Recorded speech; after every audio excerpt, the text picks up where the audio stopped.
I'm left-wing libertarian. And I'm Anna from BeautyGirlsMom.com. And as you can tell by the fancy spread out in front of us today, we have a guest visitor today, Dame Maggie Smith from Downton Abbey. No, we don't have anybody coming today, let alone Dame Maggie Smith. We have no one. You're awfully fancy today. You're not wearing your house coat? I'm not wearing my house coat, and you are wearing pants. So yes, it is an occasion, but it is not Maggie Smith coming to visit us. It is Fakesgiving. You don't mean, of course, Thanksgiving. I don't mean Thanksgiving. I mean Fakesgiving. And Fakesgiving was invented by who? I like to think it was me. And when did you invent this? We invented Fakesgiving when we moved to Florida back in 1993. And you and I both had jobs. I worked in the medical field. You were in an accounting office in a medical environment. And we did not get Friday off after Thanksgiving. We had patients, so we both had to go to work. It wasn't possible for us to come home for the real Thanksgiving. But one year while we were in Orlando, my father and my stepmother were coming down a couple weeks before Thanksgiving. And they had friends who lived in Florida. They had friends that lived in Florida, so we invited those friends over. We invited our friend from our local parish, Father Tim, and we decided to do Thanksgiving dinner a couple weeks early when we actually had family there, and we called it Fakesgiving. Now, after leaving Orlando and coming back to New Jersey, the tradition died or continued? No, well, we continued it when we came home.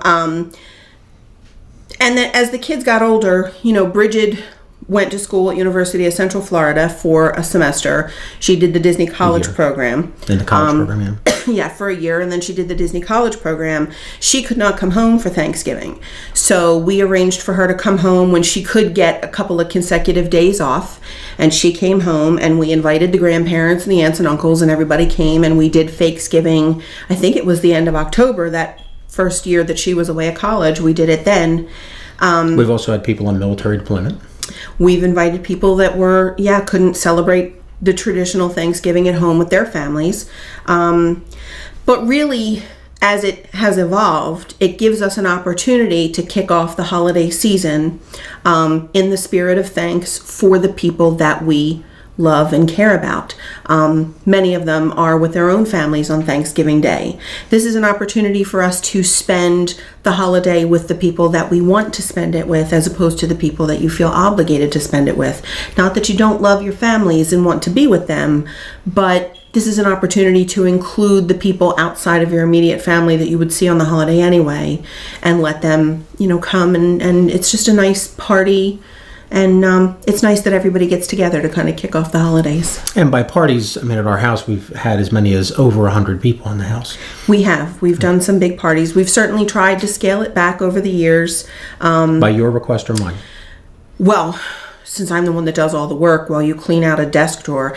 That, by the way, is the biggest frustration in this household. When we're having a party, doesn't matter how many people are coming. You're off script here. I might be off script, but this is important to get out there. So women everywhere, in case I drop dead, your potential second wife is watching you right now. When it's party time and everybody has to pitch in and clean, Jim cleans his desk drawer. Literally, I kid you not, he empties a desk drawer and spends all day cleaning the desk drawer, rearranging the pencils, coordinating the paper clips by color.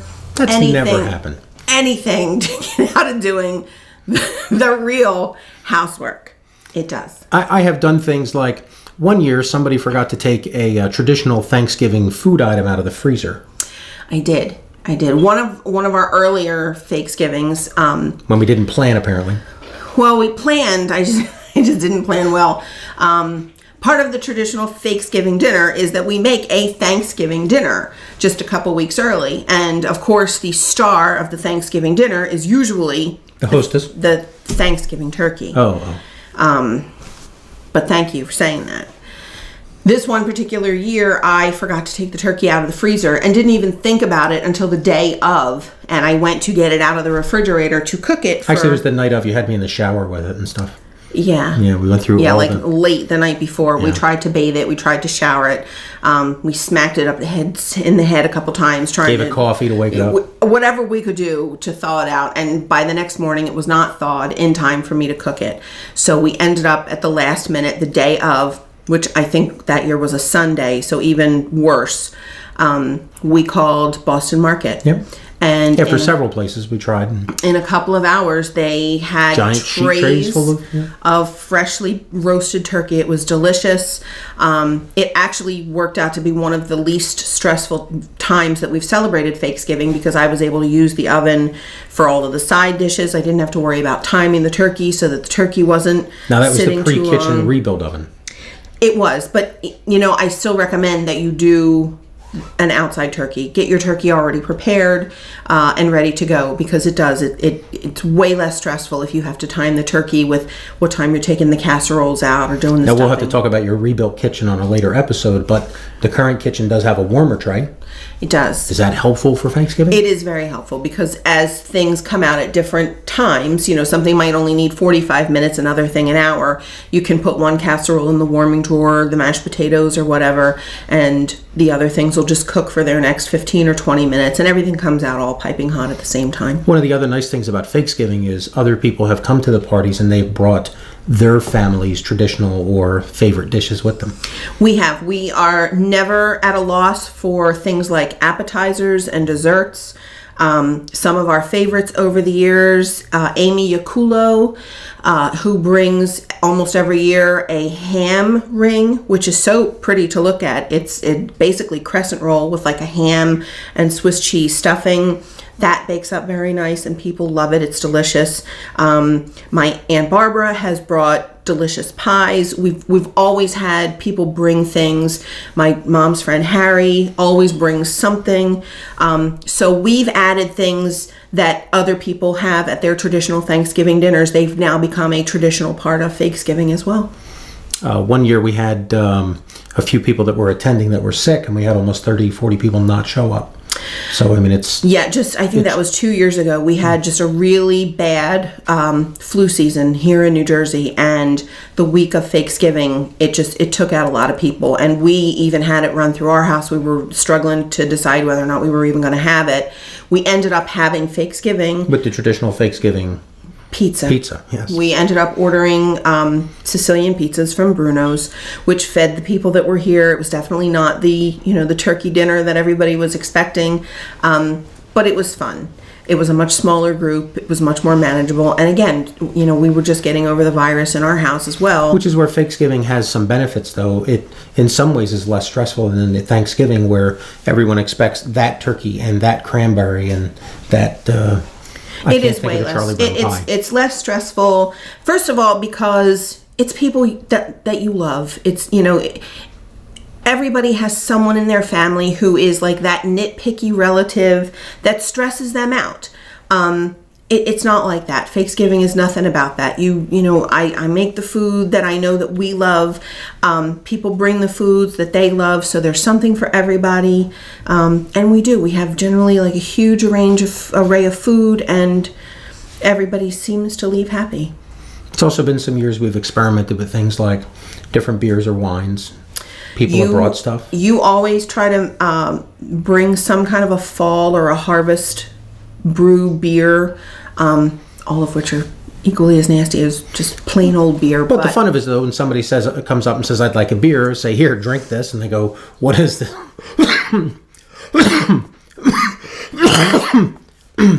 The fun of it is that somebody shows up and says, "I'd like a beer," and you say, "Here, drink this," and they say, "What is it?" And you say, "It doesn't matter. Just try it. If you don't like it, you can have." Those are the people that canceled on us the year we had pizza. Yeah, I'm not going there. He makes us drink crappy beer. But it's part of the fun of the holidays. It's trying different things. I mean, we've made it a point to look for. That's your Fakesgiving tradition, is to bring the weirdest harvest, fall, autumn themed pumpkin beers or whatever you can find. Some people like them, some people don't, but there's always plenty of other stuff to drink. So we've talked about why we have it and why we've continued to have it. Yes. Of course, the inventor or inventress.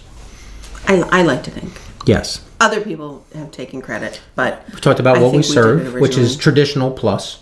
It's not traditional plus. only.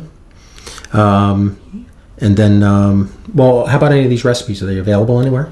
They will be available on my blog, www.beautygirlsmom.com. I will post some of our favorites. I'm not going to post all of them, but I will post a few of the ones that make it back to the table year after year after year. Now, one of the best parts about Fakesgiving is the post-mortem blog. Yes. I try every year, and we've done Christmas parties. I've done this with Christmas parties. I've done this with New Year's parties.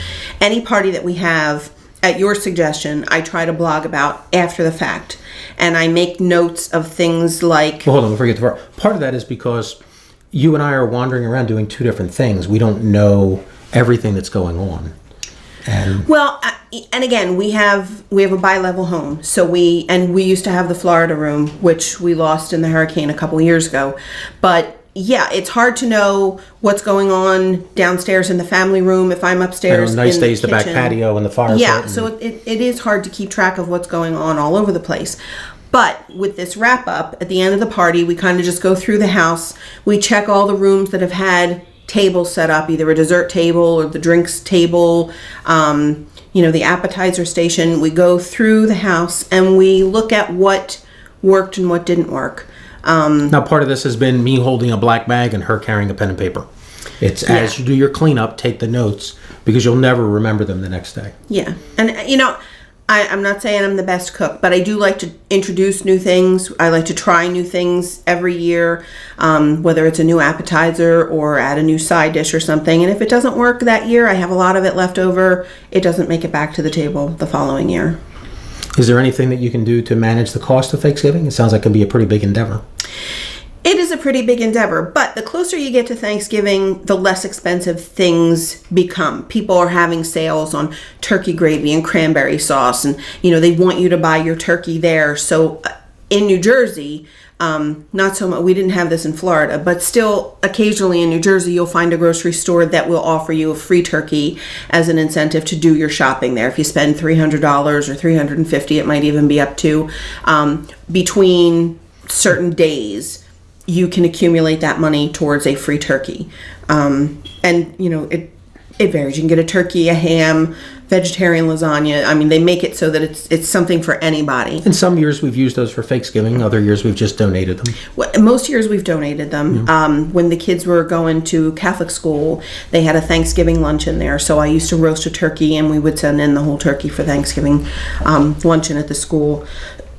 But yeah, shop the sales. Definitely do Costco if you have a Costco membership for things like sodas. It definitely helps when people bring things with them. Okay, wine goes in wine glasses, beer goes in beer bottles. Where does soda go? Better to get bottles, cans, or the 2-liter things in paper cups? We've experimented with this, and I don't know that there's any good way to do it. The kids really seem to like the old-fashioned glass bottles of soda. We don't have too many small kids in the house anymore. Most of the kids that we invite are older kids. They're responsible enough to have the glass bottles, but we do still find some glass bottles half empty. Cans, notorious to find cans of soda with weeks later after the party. Well, hidden behind some curtain. Something. But yeah, we'll find soda cans that are half full. But if you pour it into cups, you find cups that are half full. So part of managing soda, though, is that soda is going to get wasted and consumed. The cup route at least gives you pour some amount, and if they waste it, they've wasted less. Yeah, and it sounds like the cheap thing to do. I mean, especially because I tend to prefer Pepsi products, and if it was just us, we don't drink a lot of soda in the house. I would buy Pepsi products for us. Not that I don't love my friends and family as much, but we do throw a lot of soda away. We have kids that, will take a half a cup, or because there's so many people, you put a soda down, you don't remember which one is yours on the table, you just go and you get another one. I tend to buy a less expensive soda. I buy the store brand. I might buy the cans because the kids like the orange and the root beer as opposed to the Pepsi or the 7-Up or whatever. Which we found to go better. They actually like the flavors rather than the label. Yes, the kids prefer some of the flavored sodas. So, so we've gravitated towards the glass bottles as the kids have gotten older during the year. They seem to go better. And even some of the adults prefer them to, a canned soda or a 2-liter bottle. Well, I think we've covered everything. You're about to wrap it up? We have covered everything. Let me ask you one parting question. Yes. Okay, shrimp. Shrimp cocktail or not? Shrimp is a big controversy. I learned many years ago watching Martha Stewart, and mind you, I only watch Martha Stewart. I have never attempted to recreate anything Martha Stewart has ever done. Including go to jail for a felony. Including going to jail for a felony. Never tried it. Might do that one day. I hear it's a very lovely vacation. But she recommended many years ago, do something with your shrimp. Take it and wrap it in bacon. Chop it up and put it in a shrimp dip or do something with it. Because if you just have trays of cooked shrimp out, like you would have a shrimp cocktail, people will take plates and plates of it. Here's what we've ended up doing. We get rid of plates and plates of shrimp. People take it, they love it, they eat it. I don't have time to stand in the kitchen while you're cleaning out your desk drawer, wrapping every single shrimp in a piece of bacon. I just don't have time to do it. I'd rather just buy, 10 or 15 pounds of shrimp, cook it, put it out, let people take their plates full, and when it's gone, it's gone. I can't worry about that. It's Fakesgiving. It's the day with no stress, so I don't stress. You either get shrimp because you're here early, or you don't get shrimp because you're here late. And these things have run 5, 6, 7 hours. They're not 15-minute affairs. We have had people that have come at noon, and we are still sitting up there with a cup of coffee and a piece of pumpkin pie at 10, 11 o'clock at night. And we've never kicked anybody out. Would never do that. No. Never do that. Unlike at Thanksgiving where people are kicking you out. Well, you got to get that Black Friday shopping. And another advantage to Fakesgiving, people can stay as late as they want because they don't have to set their alarm to get in line at Best Buy at 2 o'clock in the morning for, the big deal on... What's the big deal? I don't know, but if you're going at 2 in the morning and there's a big deal, you're not getting it. True. You're way too late. True. But yeah, it avoids all of the huge holiday sales, and now even stores that are opening on Thanksgiving, people don't know whether to go to their families or go shopping. Come here, come for Fakesgiving. You don't have to worry about any of it. All right, is that it? That's it. All right. Well, thanks for joining us. We'll see you real soon. Please click on the bottom to subscribe because why? Because we like you. That's not original. It's the best I could come up with on short notice. I thought we were over and out.